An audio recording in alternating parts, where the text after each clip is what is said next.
Huawei sub-brand Honor flooded the market with its smartphones last year, and things don't seem to be different this year.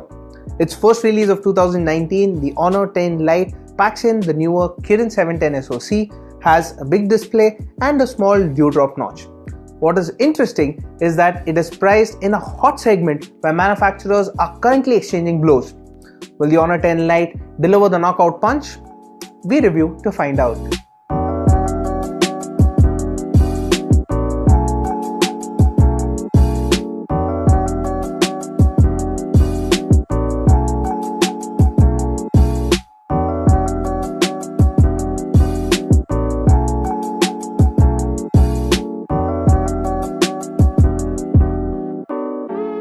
You know it's an Honor phone when you first look at the glossy back panel of the device. Honor is known to use such a finish on their devices, and the Honor 10 Lite unit we have has a sapphire blue finish. While the back does attract a lot of attention, it also picks up smudges very easily. Honor ships a transparent case in the box, which helps in this case. The 10 Lite is the first smartphone from the manufacturer with a dewdrop notch. The tiny notch sits in the center at the top of the display and only houses the selfie camera. In order to make the notch smaller, Honor has moved the earpiece towards the frame of the smartphone. The notification light has been moved to the bottom bezel, which you'll notice only when it lights up. The front is dominated by a 6.21-inch display with a 19.5:9 aspect ratio and sports Full HD+ resolution. Honor claims that the chip-on-film screen technology enables them to make the bottom bezel smaller. The frame as well as the back of the phone are made out of plastic and they don't feel premium. It might be an attempt to keep the cost and the weight of the device down. Powering the Honor 10 Lite is the Huawei Kirin 710 SoC, which is also seen powering phones like the Huawei Nova 3i and the Honor 8X. It is an octa-core processor based on a 12nm process and is clocked at 2.2 GHz. The Honor 10 Lite comes in 4GB RAM and 6GB RAM variant, while storage remains the same at 64GB. If you aren't satisfied with the internal storage, you can expand it further up to 512GB using the hybrid SIM slot. But if you aren't expanding storage, you can use two nano SIMs as the device has support for dual 4G VO LTE. The 10 Lite is the first smartphone from Honor to ship with Android Pie out of the box. It runs EMUI 9.0.1 along with a November security patch. The overall UI is similar to what we have seen in previous versions of EMUI, but it does have a few additions like digital balance, screen management settings, and the option to switch the screen to grayscale when it's bedtime.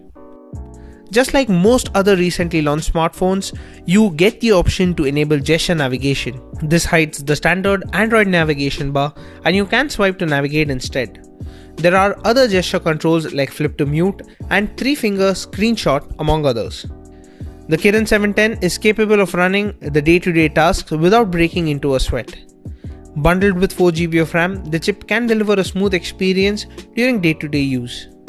We did not find any lag or stutter and the phone could multitask easily.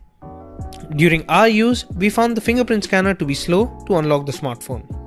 It also has a face unlock feature which uses the selfie camera. Face recognition was faster and could unlock in most lighting scenarios. In our benchmark test, the Kirin 710 scores higher than the Snapdragon 660 for CPU benchmarks but falls behind in the GPU tests. The Honor 10 Lite runs games like PUBG Mobile at the medium setting with the graphics setting at balanced and frame rate set to medium. With these settings, we did not notice lag while gaming. We observed that the battery drain was 11% after 36 minutes of PUBG Mobile. The 3400 mAh battery in the 10 Lite lasted for 11 hours and 20 minutes in our HD video loop test. With our usage, which consisted of an active WhatsApp account, about an hour of gaming, 50 minutes of navigation using Google Maps, and a few YouTube videos, we were still left with 46% battery at the end of 24 hours.